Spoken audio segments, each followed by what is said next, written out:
محاسبہ کر لو اپنا اس سے پہلے کہ تمہارا محاسبہ اللہ کے کٹہرے میں کھڑے ہو کر کیا جائے۔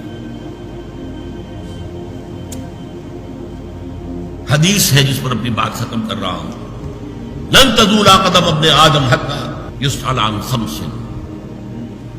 اللہ کا کٹہرا بھی ہوگا جیسے عدالتوں میں کٹہرے ہوتے ہیں، مجرم بھی کھڑا ہے، ادھر سے جو ہے وہ بھی گواہ کھڑا ہے، اس اللہ کے کٹہرے سے انسان کے قدم ہل نہیں سکیں گے جب تک 5 چیزوں کا حساب نہ لے لیا جائے۔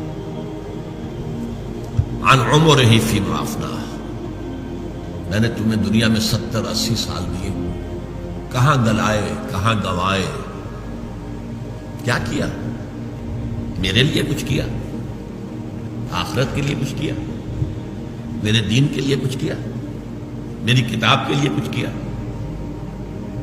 وان شبابہ فیما ابلا، خاص طور پر جوانی کا دور، امنگوں کا دور، بلبلوں کا دور، ایمبیشنز کا دور، وہ جوانی کہاں گلائی تھی؟ حساب دو۔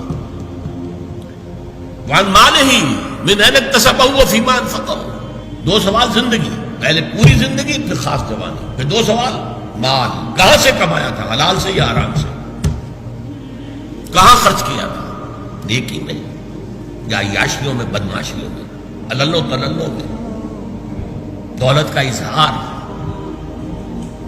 کوٹھی بقعہ نور بنی ہوئی ہے، بیٹی کی شادی ہے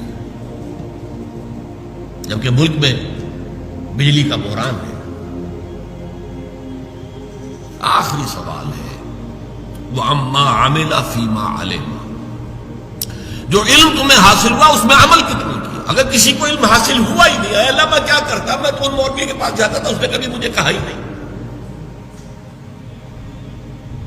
چلیے کچھ تو ہوگا نا۔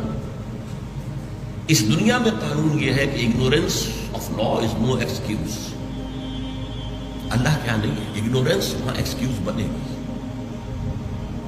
اور اگنورینس کا وبال ان پر جائے گا جن کا کام تھا کہ انہیں بتائیں اور انہوں نے نہیں بتایا۔ یہ ڈیبٹ کریڈٹ ہے اکاؤنٹنگ کی، جن کے ذمہ تھا بتانا اور نہیں بتایا وہ ذمہ دار ہوں۔ لیکن میں یہ کہہ رہا تھا آپ کو بتایا گیا، بتایا جا رہا ہے، خدا کے لیے سوچئے، ہوش میں آئیے۔